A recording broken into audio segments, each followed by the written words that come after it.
أعوذ بالله من الشيطان الرجيم. بسم الله الرحمن الرحيم. إلا تنصروه فقد نصره الله إذ أخرجه الذين كفروا ثاني اثنين إذ هما في الغار إذ يقول لصاحبه لا تحزن إن الله معنا فأنزل الله سكينته عليه وأيده بجنود لم تروها وجعل كلمة الذين كفروا السفلى وكلمة الله هي العليا والله عزيز حكيم.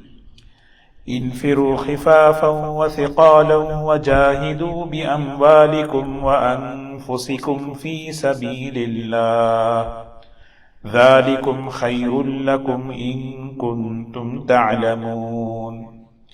لو كان عرضا قريبا وسفرا قاصدا لاتبعوك ولكن بعدت عليهم الشقة وسيحلفون بالله لو استطعنا لخرجنا معكم يهلكون أنفسهم والله يعلم إنهم لكاذبون.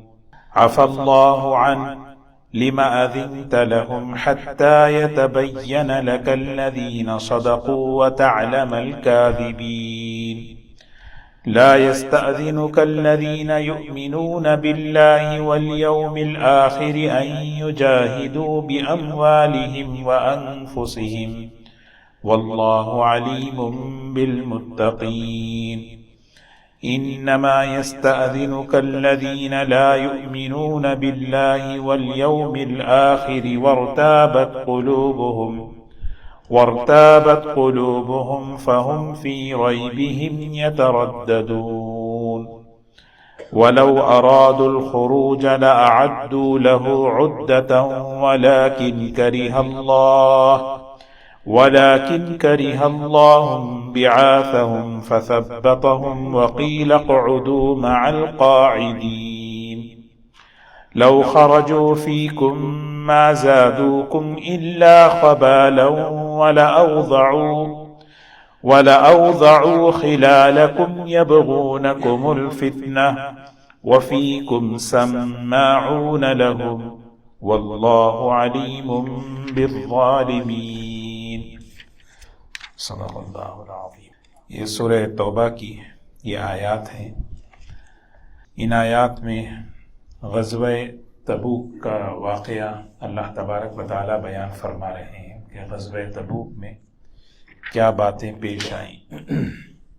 پہلے بھی یہ بات عرض کی گئی تھی کہ اللہ تعالیٰ کی طرف سے بطور تربیت کے، کیونکہ اللہ تعالیٰ رب ہیں، اللہ تعالیٰ تربیت فرماتے ہیں، اپنے بندوں کی تربیت کرتے ہیں، تو اس میں بطور امتحان کے ایک زبردست حکم اللہ کی طرف سے صحابہ اکرام پر آیا کہ آپ لوگوں کو ہر حال میں تبوک کی طرف سفر کرنا ہے، کیونکہ وہاں سے مقابلے کا اندیشہ تھا. لیکن اللہ تعالیٰ کا پورا علم ہے کہ وہاں سے کوئی مقابلہ ہونے والا نہیں ہے. تو اس موقع پر حضور اکرم صلی اللہ علیہ وسلم نے صحابہ اکرام کو ترغیب دی اور صحابہ اکرام نے اپنی جان، اپنا مال، سب کچھ پیش کیا. گزشتہ آیتوں میں اللہ تبارک و تعالیٰ نے یہ بات فرمائی کہ اے ایمان والو، جب تم سے کہا جاتا ہے کہ اللہ کے راستے میں تم نکلو، تمہیں کیا ہو گیا کہ اذ ثاقلتم الی الارض، تم زمین کی طرف جھک جاتے ہو. ارضیتم بالحیات الدنیا من الآخرہ، کیا تم دنیاوی زندگی سے خوش ہو چکے ہو آخرت کی زندگی کے مقابلے میں؟ فما متاع الحیات الدنیا فی الآخرۃ الا قلیل، دنیا کی زندگی آخرت کے مقابلے میں بہت ہی تھوڑا سامان ہے. اور حدیثوں میں حضور اکرم صلی اللہ علیہ وسلم نے بہت ساری مثالیں دے کر بتائی کہ آخرت کے مقابلے میں دنیا کی کیا حیثیت ہے. جیسے بتایا ایک مرتبہ سمندر میں اگر کوئی انگلی ڈال دے تو وہاں سے جو پانی اس کی انگلی میں لگتا ہے آخرت کی زندگی کے مقابلے میں یہ زندگی ہے جو پانی جو ہے نا اس کی انگلی میں لگا ہے، تو کوئی حیثیت ہی نہیں ہے۔ پھر آگے فرمایا کہ اگر تم اللہ کے راستے میں نہیں نکلو تو تمہیں دنیا میں اللہ کی نافرمانی کی وجہ سے، حکم توڑنے کی وجہ سے اللہ تبارک و تعالیٰ دردناک عذاب میں مبتلا کریں گے، کیونکہ جب بندہ اللہ کے حکم کو توڑتا ہے تو اللہ تبارک و تعالیٰ کی پکڑ دنیا میں آتی ہے، تاکہ بندہ اللہ سے رجوع ہو، توبہ ہو۔ اور پھر بہت بڑی بات اللہ تعالیٰ نے یہاں فرمائی کہ وَيَسْتَبْدِلْ قَوْمًا غَيْرَكُمْ، اللہ تبارک و تعالیٰ کسی اور قوم کو، کسی اور کو تمہارے جگہ پر لائیں گے اور ان سے اپنے دین کا کام لیں گے۔ یہ بات قرآن پاک میں ایک اور جگہ اللہ نے فرمائی، یا ایھا الذین آمنوا من یرتد منکم عن دینہ فسوف یأتی اللہ بقوم یحبهم ویحبونہ اذلۃ علی المؤمنین اعزۃ علی الکافرین۔ اے ایمان والو، اگر تم دین سے اعراض کرو، دین سے پھر جاؤ، تو اللہ تبارک و تعالیٰ ایک ایسی قوم کو لائیں گے جس قوم سے دین پر چلائیں گے اور دین کا کام لیں گے۔ تو یہاں پر ایک بہت بڑی بات ہمیں ذہن میں رکھنی ہے کہ اللہ کا جو دین ہے یہ ہماری ضرورت کی چیز ہے، اللہ کے دین کی محنت ہماری ضرورت کی چیز ہے، ورنہ تو اللہ تبارک و تعالیٰ اپنی قدرت سے جس سے چاہے کام لے، جیسے چاہے کام لے۔ اللہ تعالیٰ اپنی قدرت بتا رہے ہیں آگے اس آیت میں، إِلَّا تَنْصُرُوهُ فَقَدْ نَصَرَهُ اللَّهُ۔ دو باتیں ہیں یہاں پہ جو ہمیں سمجھنے کی۔ سب سے پہلے اللہ کی نصرت کا بیان ہو رہا ہے۔ نصرت کہتے ہیں مدد کو، کہ اللہ کی مدد کیسے آتی ہے زندگیوں میں اور کس شکل میں آتی ہے، اور کیسے اللہ تبارک و تعالیٰ اپنی قدرت سے مدد کرتے ہیں اور کیسے آتی ہے۔ اور دوسری بات یہاں فرمایا کہ دیکھیں، اللہ تبارک و تعالیٰ کی اگر تم نصرت نہیں کرو گے، یعنی اللہ کے رسول صلی اللہ علیہ وسلم کی، اللہ کے دین کی نصرت نہیں کرو گے، فرمایا الا تنصروہ، اگر تم رسول اللہ صلی اللہ علیہ وسلم کی نصرت نہیں کرو گے۔ کیا مطلب ہے؟ کہ اللہ کے رسول صلی اللہ علیہ وسلم کا ساتھ نہیں دو گے، آپ کے دین کی محنت نہیں کرو گے، دین کی نصرت نہیں کرو گے، تو کوئی نقصان نہیں پہنچے اللہ کا، اللہ کے رسول صلی اللہ علیہ وسلم کا، اللہ کے دین کا کوئی نقصان نہیں ہوگا۔ پھر آگے ماضی کا ایک واقعہ یاد دلایا اللہ نے، فقد نصرہ اللہ، اللہ تعالیٰ نے تو نبی کی مدد کر چکا ہے۔ اس سے سخت حالات تھے، تبوک میں جو حالات ہیں اس سے سخت حالات تھے، اور ان حالات میں وہ اکیلے تھے، اللہ نے مدد کی ہے، تو اللہ اپنے دین کا مدد کرتا ہے۔ اسی لیے کہتے ہیں نا، منت شناس، احسان مانیے کہ بادشاہ نے اپنی خدمت کے لیے ہمیں چنا ہے۔ ایسا نہیں ہے کہ بادشاہ کی خدمت کر کے ہم بادشاہ پر احسان جتائیں، کہ بادشاہ کی خدمت کے لیے ہمیں، تو اللہ تعالیٰ نے جب ہمیں قبول کیا تو یہ اللہ کا شکر ادا کرنا ہے۔ اسی لیے ہمیشہ دین کا کام، دین کی نصرت شکر گزاری کے مزاج سے کرنا۔ کون سے مزاج سے؟ شکر گزاری کا مزاج۔ یا موسیٰ انی اصطفیتک علی الناس برسالاتی وبکلامی فخذ ما آتیتک وکن من الشاکرین۔ اللہ تعالیٰ نے پیغمبروں سے یہ بات کہی، ایک ذمہ داری ہم تمہیں دے رہے ہیں، اس ذمہ داری کو مضبوطی سے پکڑنا اور اس ذمہ داری کو ادا کرنا، اور کس طریقے سے کرنا؟ وَكُمْ مِنَ الشَّاكِرِينَ، ہمیشہ شکر کے مزاج سے کرنا۔ یا اللہ تیرا شکر ہے، تو نے مجھے قبول کر لیا، تو نے مجھے بٹھا دیا، تو نے مجھے کہلوا دیا، تو نے مجھے سنوا لیا، یہ اللہ کا شکر ہے۔ تو نے میرے مال کو قبول کر لیا، تو نے میرے وقت کو قبول کر لیا، تو نے میری صلاحیت کو قبول کر لیا۔ اس پر شکر کا مزاج ہو تو پھر اس میں ترقی ہوتی ہے، حفاظت ہوتی ہے۔ فرمایا کہ اگر تم مدد نہیں کرو گے، فقد نصرہ اللہ، اللہ تعالیٰ تو مدد کر چکے ہیں، اور کیسے مدد کر چکے ہیں؟ اب وہ سارا واقعہ اللہ تبارک و تعالیٰ ہجرت کے موقع کا بیان فرما رہے ہیں کہ اللہ کے رسول صلی اللہ علیہ وسلم کے خلاف پورے مکے کے مشرکین مل کر سازش کر رہے ہیں۔ سورہ انفال میں ہم پڑھ چکے کہ کیا کریں انہیں قید کرے، انہیں جو ہے شہر سے نکال دے، یا انہیں قتل کرے، کیا کرے؟ تو آخر میں طے کیا کہ انہیں قتل کرنا ہے۔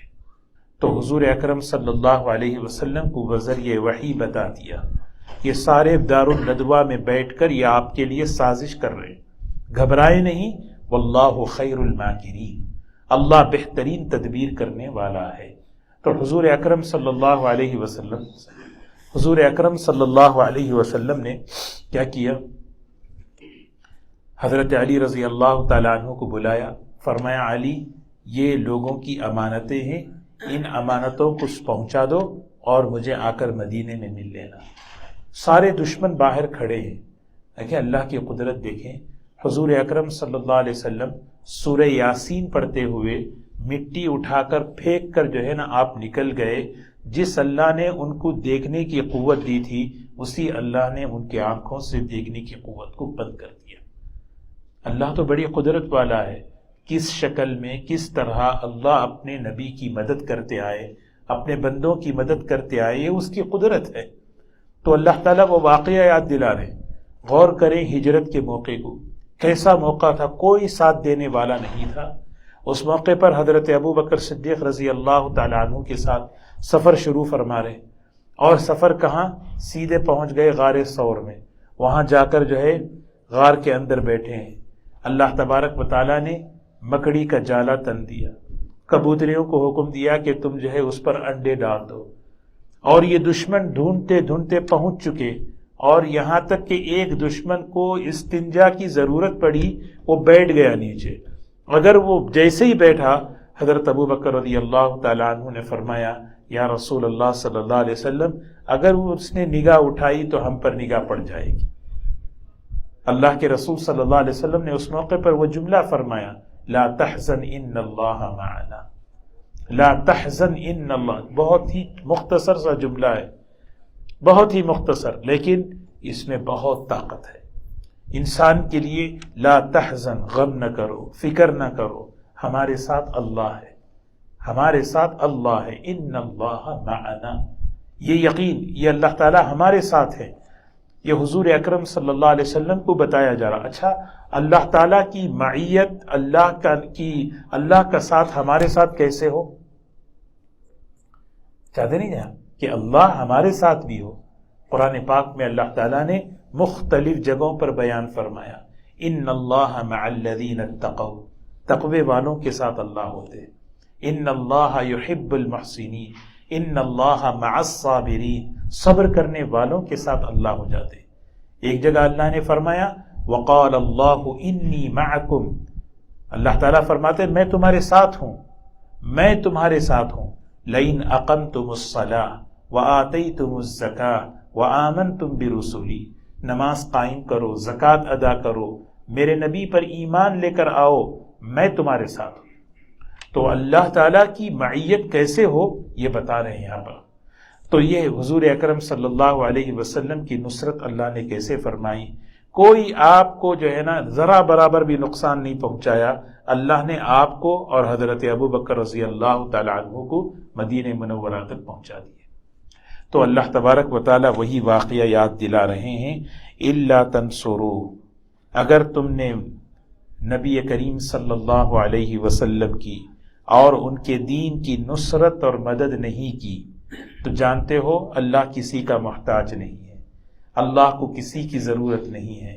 اللہ تعالیٰ خود فقد نصرہ اللہ، نصرت کا جو موقع ہے وہ ہمیں نوازنے کے لیے، دین کے جتنے کام ہوتے ہیں وہ اصل میں ہمیں نوازنے کے لیے آتے ہیں۔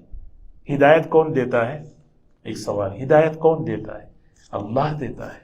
میرے بولنے سے ہدایت نہیں ملتی، میرے بولنے، پھر بھی اللہ تبارک و تعالی یہ سارے دین کی محنت کی جو شکلیں رکھے ہیں یہ کیوں ہے؟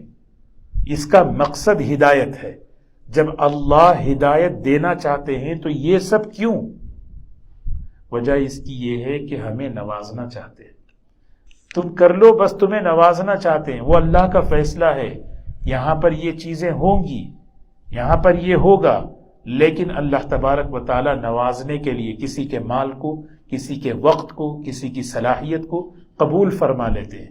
دیکھیے وہی بات فرمائی، اذ اخرجہ الذین کفروا جس موقع پر کافروں نے ان کو نکالا، مکہ مکرمہ میں رہنے نہیں دیا، اور اس موقع پر ثانی اثنین، وہ دو میں کے دوسرے کون تھے؟ سیدنا ابو بکر صدیق رضی اللہ تعالی عنہ، اذ ہما فی الغار، وہ دونوں غار میں بیٹھے ہوئے ہیں۔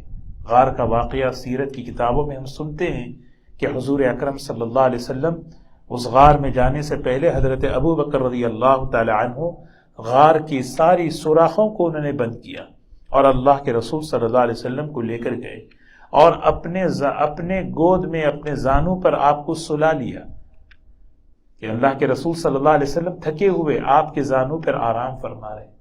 ایک روایت میں ہے کہ جب آپ دیکھا ہوگا آپ نے وہ غار ثور، سیدنا ابو بکر رضی اللہ تعالی عنہ اپنے کندھے پر بٹھا کر حضور صلی اللہ علیہ وسلم کو لے کر جا رہے اور لے جا کر غار کے اندر بٹھائے، ساری سوراخیں بند، ایک سوراخ بند کھلی ہوئی تھی، سانپ آ گیا، حضرت ابو بکر رضی اللہ تعالیٰ عنہ نے اپنے پیر کے انگوٹے سے اس کو بند کر دیا، وہ ڈسنے لگا، وہ چاہتا تھا کہ نبی کی زیارت کر لوں صلی اللہ علیہ وسلم، لیکن ہوا کیا؟ حضرت ابو بکر رضی اللہ تعالیٰ عنہ کے جسم میں زہر، اللہ کے رسول صلی اللہ علیہ وسلم کے لعاب مبارک، آپ کے تھوک میں کتنی برکت تھی، آپ نے لگایا اور حضرت ابو بکر رضی اللہ تعالیٰ عنہ کا وہ زہر پورا دور ہو گیا۔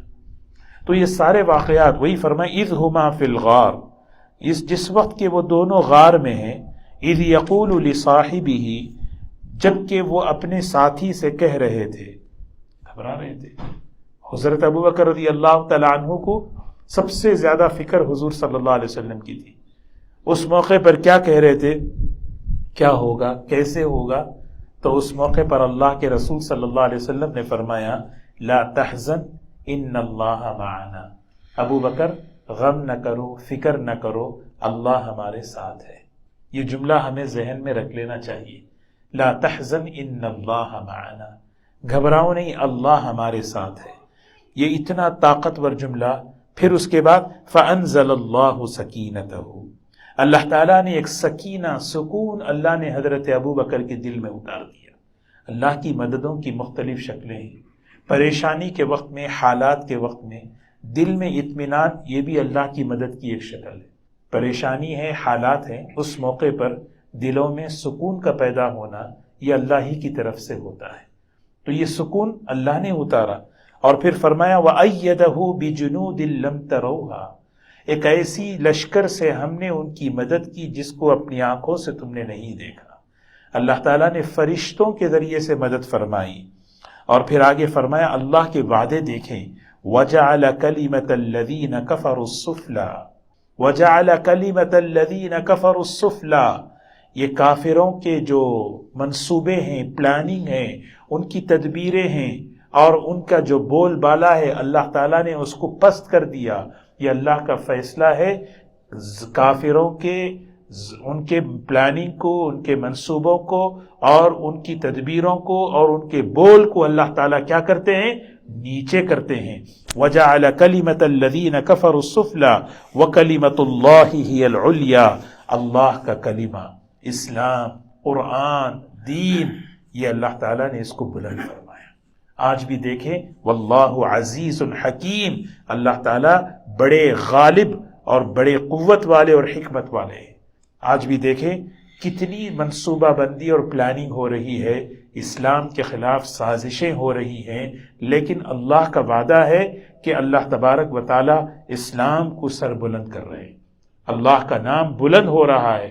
ہم دیکھ رہے ہیں قرآن پڑھنے والے بچوں کی تعداد دیکھیں، حفظ کرنے والوں کی تعداد دیکھیں، علم حاصل کرنے والوں کی تعداد دیکھیں، نماز کو آنے والوں کی تعداد دیکھیں، عورتوں کے اندر جو ہے حجاب کا مسئلہ دیکھیں، دین پر چلنے کا معاملہ دیکھیں، کتنی دنیا بھر میں سازشیں، کوششیں ہو رہی ہیں کہ نوجوان اور مسلمان کسی طرح اسلام کے قریب نہ آئے، لیکن اللہ کا وعدہ ہے وَكَلِمَةُ اللَّهِ هِيَ الْعُلْيَا، اللہ کا کلمہ، اللہ کا دین، اللہ کا بول یہ بلند بالا ہو کر رہے گا۔ کیسے ہوگا؟ واللہ عزیز، اللہ تعالیٰ تو عزیز ہیں۔ عزیز کسے کہتے ہیں؟ جس کے فیصلے پر کسی کا فیصلہ نہیں چلتا، اور اللہ تبارک و تعالیٰ حکمت والے ہیں، کب کرنا ہے، کیسے کرنا ہے اللہ کو معلوم ہے۔ بعض مرتبہ ظاہر میں نظر آتا ہے کہ اسلام کی چکی نیچے کی طرف جا رہی ہے، لیکن اللہ تعالیٰ کی حکمت ہے، ایک وقت اللہ تبارک و تعالیٰ ایسا اسلام، حدیث میں آتا ہے جسے حضرت زینب رضی اللہ تعالی عنہ، مشہور واقعہ ہے، حضور اکرم صلی اللہ علیہ وسلم مکی زندگی میں صبح سے لے کے شام تک باہر مکے کی گلیوں میں دین کی دعوت دے کر گھر آئے، اس حال میں آئے کہ چہرے پر جو ہے دھول ہے، کپڑے پر مٹی پڑی ہوئی ہے۔ حضرت زینب رضی اللہ تعالی عنہا نے دیکھا، آنکھوں میں آنسو آ گئے، بیٹی بڑی بیٹی تھی، بڑی صاحبزادی تھی، دیکھ کر رونے لگی۔ پوچھا بیٹی کیوں روتی ہے؟ فرمایا میں آپ کی اس حالت کو دیکھ کر رو رہی ہوں۔ تو اس موقع پر حضور اکرم صلی اللہ علیہ وسلم نے فرمایا بیٹی رونا مت، اللہ تبارک و تعالی تمہارے باپ کے لائے ہوئے دین کو ہر کچے پکے گھر میں داخل کر کے رہے گا، یا تو بعز عزیز او بذل ذلیل، کوئی عزت سے قبول کر رہا تو ٹھیک ہے، ورنہ کسی کو ہر حال میں قبول کرنا پڑے گا۔ یہ اللہ کا فیصلہ ہے اٹل، یہ اس کی شکلیں ہیں جو دنیا میں محنتیں ہو رہی ہیں۔ تو دیکھیے نا، یہ بڑی جامع، بڑی یعنی اس زمانے کے لیے یہ معجزہ ہے، یہ آیت۔ اگر تم اللہ کے دین کی نصرت نہیں کرو گے، اللہ نے نصرت کی ہے حضور صلی اللہ علیہ وسلم کی ایسے موقع پر، سخت سے سخت حالات تھے، اس موقع پر کیسی مدد کی اللہ نے؟ ایسی مدد کی۔ بتایا اللہ تعالیٰ نے کہ حضرت ابو بکر رضی اللہ تعالی عنہ اکیلے ساتھ ہیں، اور انہیں کتنا اپنے یعنی خوف تھا، ڈر کا ماحول تھا، اس موقع پر اللہ نے سکون اتارا، اس موقع پر فرشتوں کی جماعت اتاری، اور اللہ کا فیصلہ ہے، اللہ اپنے کلمے کو، اپنے دین کو غالب کر کے رہے گا، اور کفار کی، غیروں کی پلاننگ کو اور ان کے منصوبوں کو اللہ تعالیٰ ناکام اور پس کر کے رہیں گے۔ لیکن اس کے لیے کیا ہے؟ اللہ کے دین کی نصرت آدمی کرے، یہ اپنی سعادت ہے۔ پھر آگے فرمایا انفروا خفافا وثقالا وجاہدوا باموالکم وانفسکم فی سبیل اللہ۔ خاص طور پر یہ آیت تبوک کے موقع پر ہے۔ ہر حال میں نکلو، ہر حال میں نکلو، چاہے حال کوئی بھی ہو، بیماری کا ہو یا پریشانی کا ہو یا اچھی حالت ہو، مال ہو یا غربت ہو، کچھ بھی ہو، انفروا، کیونکہ وہ موقع ایسا تھا، دیکھیں میں نے جیسے عرض کیا، تبوک کے موقع پر اللہ تبارک و تعالی یہ بتانا چاہتے تھے ایمان والا کس طرح اللہ کے حکم کو قربانی دے کر پورا کرتا ہے۔ منافقین کے نفاق کو بالکل کھول کر رکھنا چاہتے تھے کہ منافقین کس طرح اللہ کے حکم کے سامنے حیلے بہانے اختیار کر کے پیچھے ہٹتا ہے، یہ بالکل کھولنا چاہتے تھے۔ اس کے لیے ایسے حالات تبوک میں لائے۔ میں نے بتایا حالات کیسے تھے۔ گزشتہ سال جو ہے بالکل پورا کا پورا جو ہے یعنی اب فصل نہیں ہوئی تھی، صحابہ کے باغات میں کوئی فصل نہیں۔ ایک سال اگر باغات میں فصل نہیں ہو، خرچے کے لیے انہوں نے قرض لیا تھا یہودیوں سے۔ اب اس سال فصل پک رہی ہے، اس فصل پر پچھلے سال کا قرضہ ہے اور اگلے سال کا خرچہ ہے، ترتیب بنانا ہے، اور دوسرا سخت گرمی ہے، تیسرا آگے جو ہے نا دشمن بڑا سخت ہے، سپر پاور ہے، روم کا بادشاہ ہرقل۔ تو اتنے سارے حالات، لیکن اللہ تبارک و تعالیٰ یہ بات کھول کر رکھنا چاہ رہے تھے ایمان والے کے دل میں اللہ کی حکم کی عظمت کتنی ہوتی ہے، اور منافق کے دل میں نفاق کی علامت یہ ہے کس طرح وہ پیچھے ہٹتا ہے۔ اس لیے فرمایا نکلو ہر حال میں، کوئی بھی حال ہو، کوئی ایکسپٹ نہیں۔ وجاہدوا باموالکم وانفسکم فی سبیل اللہ، اور اللہ کے راستے میں اپنی جان، اپنے مال سے خوب جہاد کرو، محنت کرو۔ ذالکم خیر لکم ان کنتم تعلمون، یہ تمہارے لیے بہتر ہے اگر تم اس بات کو سمجھو۔ اب یہاں سے جو ہے یوں سمجھیے کہ نفاق کیا ہوتا ہے، اللہ ہم سب کی حفاظت فرمائے۔ یہ حضور اکرم صلی اللہ علیہ وسلم کی دعاؤں میں ایک دعا ہے، اللہم طہر قلبی من النفاق، اے اللہ میرے دل کو نفاق سے پاک کر دے۔ آپ اس کو دعا کو امت کو سکھائیں، یہ دعا مانگو۔ نفاق کیا ہے؟ ایک حدیث میں 3 علامتیں، ایک حدیث میں 4 علامتیں، علامت نفاق بیان کیے۔ سورہ توبہ کا ایک بہت بڑا مضمون جو ہے نا اس میں نفاق منافقین کی خصلتوں کو بیان کیا، اپنے ایمان کو اس نفاق سے پاک کرنا ہے۔ یہ اس صورت کا مرکزی مضمون ہے، کیسے میرا ایمان خالص ہو، میرے ایمان میں کوئی کھوٹ نہ ہو، ملاوٹ نہ ہو، نہ شرک کی، نہ کفر کی، نہ نفاق کی۔ اب وہ نفاق کی خصلتیں بیان کر رہے ہیں۔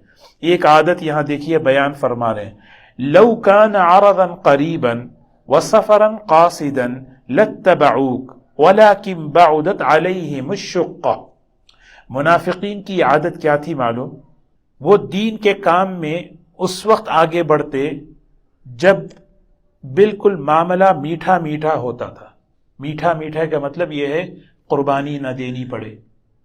جیسے خیبر کے موقع پر حضور صلی اللہ علیہ وسلم نکلے خیبر فتح کرنے کے لیے، کئی یہودی آ گئے، انہیں پتا تھا کہ وہاں پہ بہت مال ہے، وہاں پہ جو ہے نا بہت اور قریب ہے سفر۔ اللہ تعالیٰ نے فوراً فرمایا ذرونا نتبعکم، ہمیں آپ کے ساتھ چلنے کی اجازت دے۔ قل لن تتبعونا، اللہ نے کہا ان سے کہیے مت چلو۔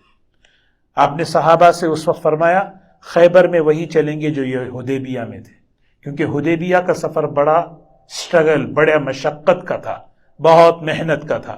تو یہی بات ان کی ایک خصلت کیا ہے، لو کان عرضا قریب، اگر دنیا کا کوئی فائدہ بالکل سامنے ہو، کیا مطلب مفنا فائدہ، کوئی غرض بہت سامنے ہو، وسفرا قاصدا، اور سفر کیا ہو، بالکل شارٹ ہو، بالکل مختصر ہو، لمبا سفر، دور جانا، مشقت میں جانا نہیں بھائی، آپ چلے جاؤ، مجاہدین آپ جو ہے نا بڑی قربانی والے ہیں۔ ہاں، اور جو ہے جہاں سفر قریب کا ہے، جہاں جو ہے ویلکمنگ، استقبال، کھانا پینا اور جو ہے ہر چیز سہولتیں، لو کان عرضا قریب وسفرا قاصدا لاتبعوک، ہم آپ کے ساتھ چلتے۔ یہاں کے کہہ رہے ہیں حضور صلی اللہ علیہ وسلم سے، ولیکن بعدت علیہم الشقہ، کیا کریں، مدینے سے تبوک اتنا لمبا سفر ہے، ولیکن بعدت، مسافت کی مشقت کی وجہ سے ہم جو ہے نہیں جا سک رہے۔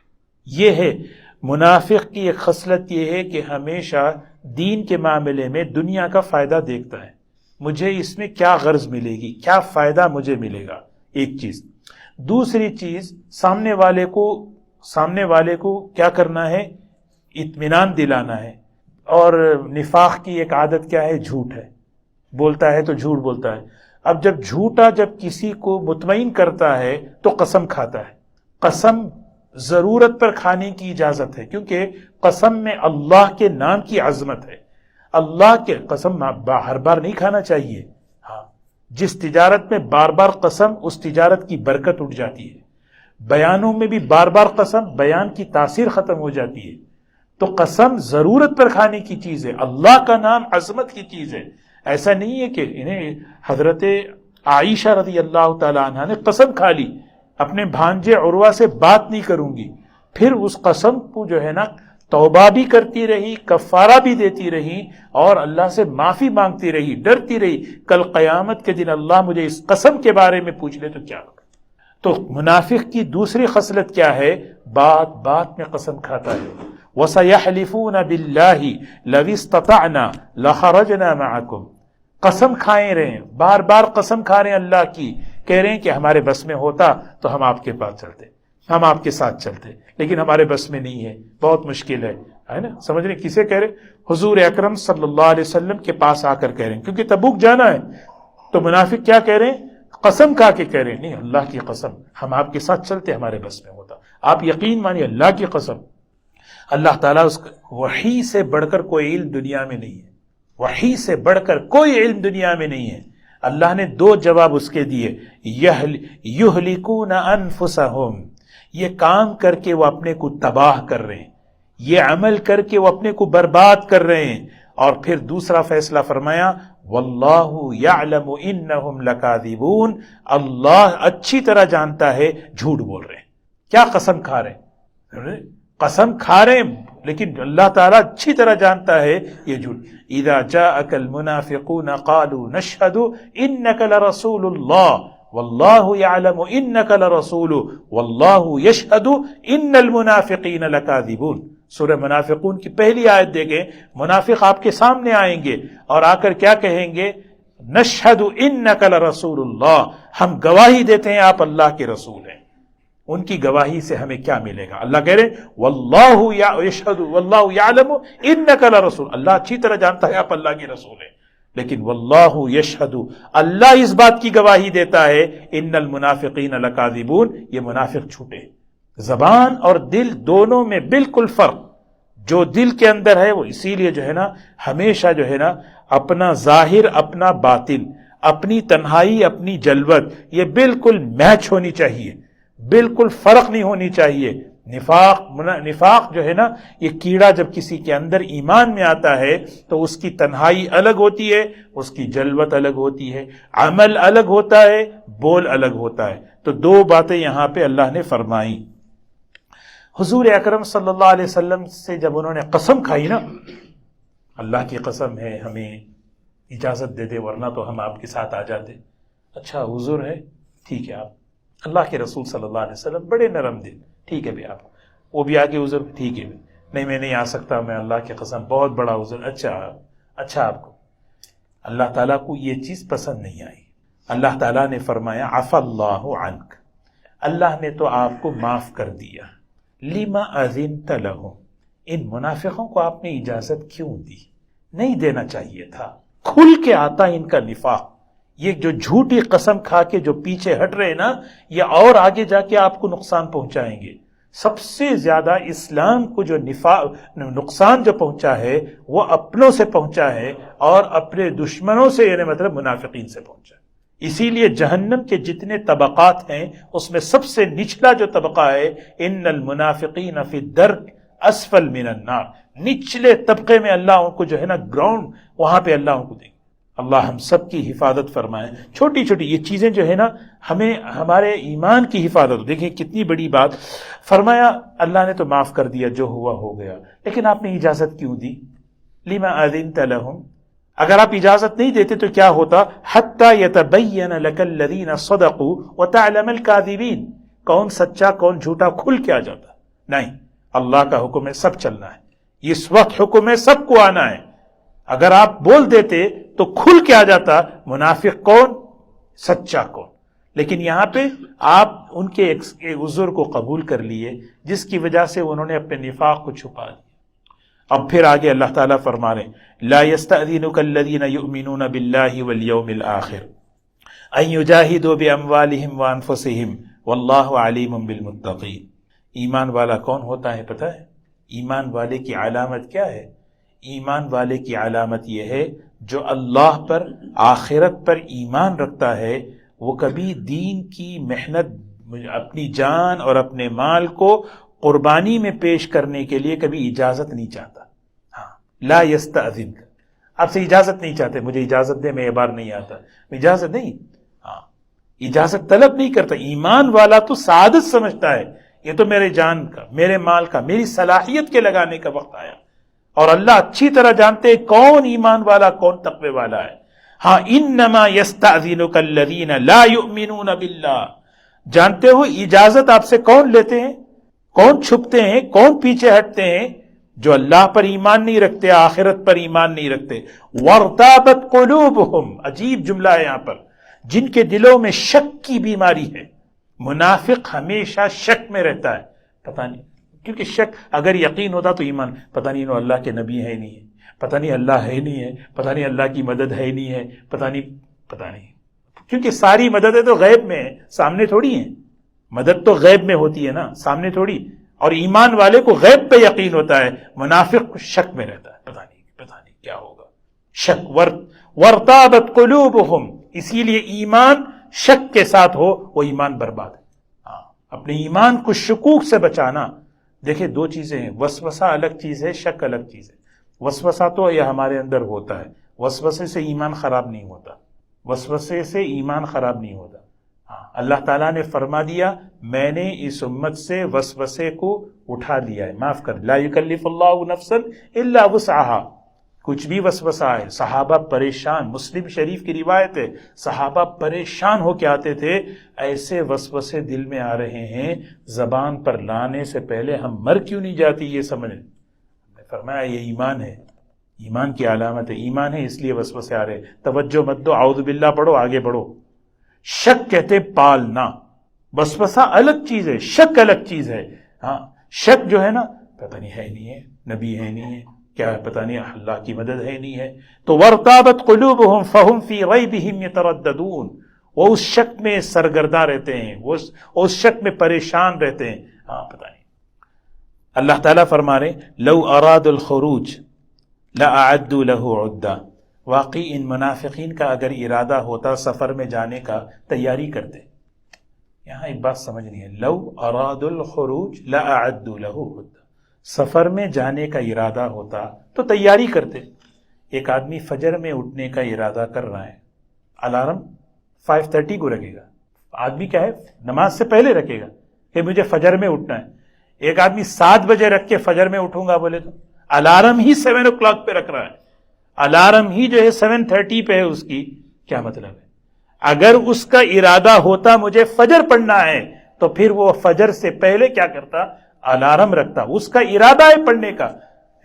دعا کریں حج پہ جاؤ، بھائی آپ نے ویزا لے لیا، آپ نے کوشش نہیں، ابھی نہیں، مشکل، لیکن جو ہے نا ارادہ ہے۔ ارادہ اسے نہیں کہتے، اللہ تعالیٰ ارادے کو جو ہے نا اس کو جو ہے ڈیفینیشن بتا رہے ہیں، ارادہ کسے کہتے ہیں؟ اگر واقعی ان کا ارادہ ہوتا تبوک میں جانے کا، لَأَعَدُّوا لَهُ عُدَّةً، یہ پوری تیاری کرتے، پیکنگ کرتے، سامان کی طرف سفر باندھتے۔ یہ کیا قسم کھا کے اپنے آپ کو جو ہے نا مسلمان ثابت کرے۔ مثال دے رہے، ایک آدمی جانا ہے، جیسے فلائٹ ہے کسی کی صبح میں جو ہے نا 7 بجے، سمجھیں 7:30 بجے الارم رکھ کے سوئے گا یا بغیر الارم کے سو جائے گا؟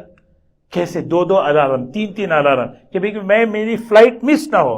تو واقعی اگر فجر پڑھنے کی اہمیت ہے تو پھر وہ اس کی پوری فکر کر کے سوئے گا، الارم رکھ کے سوئے گا، تیاری کر کے سوئے گا۔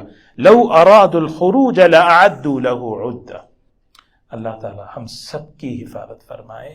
آگے بہت خطرناک جملہ اللہ فرما رہے وَلَكِنْ كَرِهَ اللَّهُ، وَلَكِنْ كَرِهَ اللَّهُ۔ مسئلہ یہ لوگ کیوں نہیں گئے پتہ ہے؟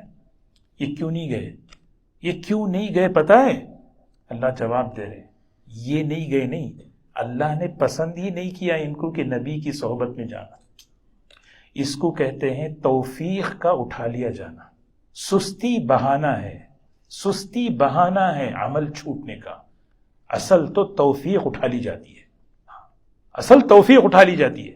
توفیق کیوں اٹھا لی جاتی ہے؟ ایک حدیث میں آپ کو سناؤں، 3 بڑے خطرناک گناہ ہیں جس سے انسان کے عمل کی توفیق اٹھا لی جاتی ہے۔ ایک حرام کھانا، دوسرا جو ہے تکبر کرنا، تیسرا ہے کسی پہ ظلم کرنا، زیادتی کرنا۔ توفیق سمجھتے نا؟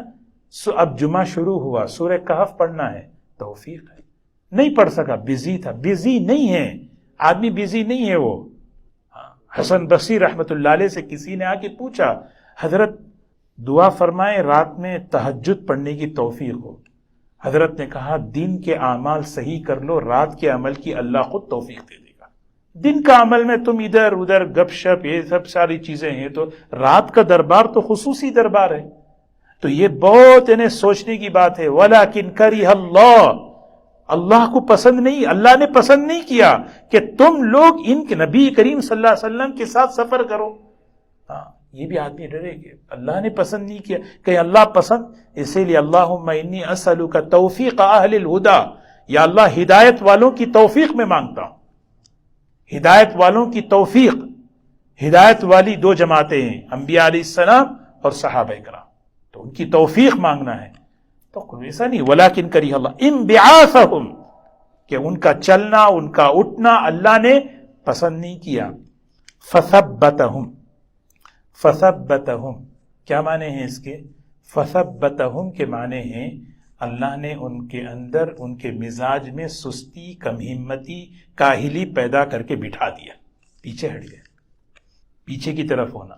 اللہ نے کیا، وہ کہہ رہے ہیں ہم نے کیا۔ یعنی منافق کیا کرتا تھا معلوم؟ جب صحابہ خرچ کیے، حضرت عثمان، حضرت عبد الرحمن ابن عوف، یہ سب لوگ جب خرچ کرتے رہے، منافق ہنستے رہے، ہم بچ گئے، ہم بچ گئے، وہ دیکھو ہمارا مال بچ گیا۔ اللہ نے فوراً فرمایا بچے نہیں، ہم نے قبول نہیں کیا، بچے تھوڑی ہیں، ہم نے قبول نہیں کیا، ان سے کہہ دیجیے ہم نے پسند نہیں کیا۔ اللہ ہم سب کی حفاظت فرمائے۔ تو انشاءاللہ وقیل اقعدوا مع القاعدین، اور ان سے کہا گیا بیٹھے رہو بیٹھنے والوں کے ساتھ۔ مدینے میں بہت سے بیٹھے ہوئے، تم بھی بیٹھے رہو۔ انشاءاللہ اگلے ہفتے یہاں سے عرض کریں گے انشاءاللہ۔ اللہ تبارک و تعالی ہم سب کو اللہ کی نصرتوں پر یقین نصیب فرمائے۔ اللہ کی نصرت ہماری زندگیوں میں آئے، اس کے لیے جو اسباب ہیں اس کو ہمیں اختیار کریں، اور اللہ تبارک و تعالی ہمارے ایمان کو شک سے، نفاق سے اللہ پاک صاف فرمائے۔